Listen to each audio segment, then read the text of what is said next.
Alright, here we are again ready for another house day, and for our art project we're going to focus on Cubism. Cubism is defined here as seeing all sides of something that is 3D at the same time in 2D. Now that is technically impossible, and why most Cubism pictures present something that kind of looks almost unrelatable or unrealistic.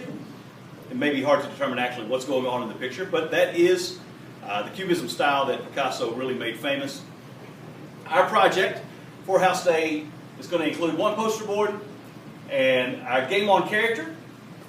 You need to kind of decide for yourself if your house would prefer to draw their own and then color them in, or if they would rather shortcut it a little bit and just use a printout and then color those.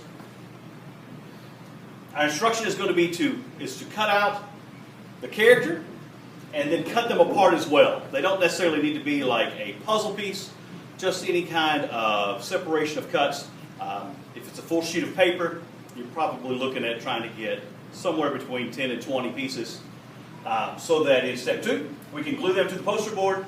They need to be rearranged and mixed up. Kind of like taking think about it as several different puzzles, jumbling all the pieces together, and then trying to glue them onto a poster board in some type of arrangement. It's not really going to look like anything, but that's kind of the way Cubism leans. Some of the questions, looking at this assignment, I can see or foresee some of these questions. Your poster board background, whether you need to color or draw that, is going to depend on how much time you've got there in your house. If your character has a lot of white in the character design, I would suggest doing something to the background to kind of create a little bit more contrast between all the white of the poster board and the white of the character. Just want to divide that up a little bit.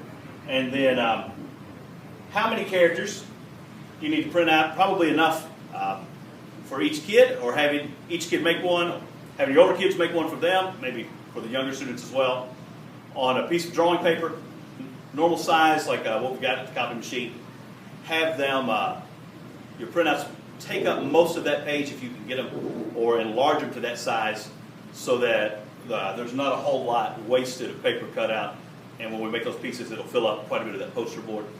You may have some pieces that overlap, that's fine. Looking forward to seeing all the Cubism pictures that we put together and see if we can recognize them and see how they turn out. Thank you guys and good luck.